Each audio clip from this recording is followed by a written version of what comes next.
जळगाव जिल्ह्यामध्ये 16 नगर परिषद आणि 2 नगर पंचायतीसाठी आज मतदान प्रक्रिया पार पडत आहे। यासाठी प्रशासन सज्ज झाल्याचं आपल्याला पाहायला मिळते। पाचोऱ्याच्या गोसे हायस्कूल या मतदान केंद्रावरती आपण आहोत। या ठिकाणी आपण बघू शकतो की पोलिसांचा बंदोबस्त आहे, तर दुसरीकडे काही वेळात मतदान प्रक्रिया सुरू होणार असल्यामुळे जे मतदान कर्मचारी आहेत ते या ठिकाणी आपला मतप्रक्रिया सुरळीत पार पडण्यासाठी जे जे आवश्यक कारवाई करावी लागते ते करताना आपल्याला पाहायला मिळते। राजकीय जर आपण विचार केला तर पाचोऱ्यामध्ये मोठी चुरस असल्याचं पाहायला मिळतं। आमदार शिंदे गटाचे आमदार किशोर पाटील यांच्या पत्नी सुनीता पाटील आणि त्यांच्या विरोधामध्ये माजी आमदार दिलीप वाघ यांच्या पत्नी सुचेता वाघ या भाजपाकडून आहेत।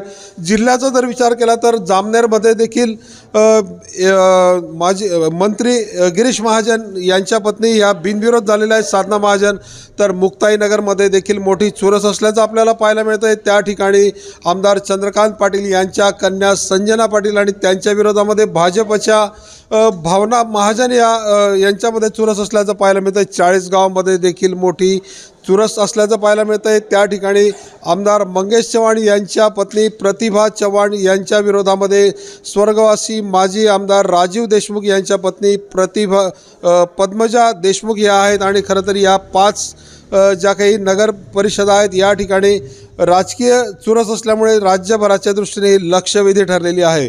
चंद्रशेखर नेवे, एबीपी माझा, जळगाव। एबीपी माझा, उघडा डोळे बघा नीट।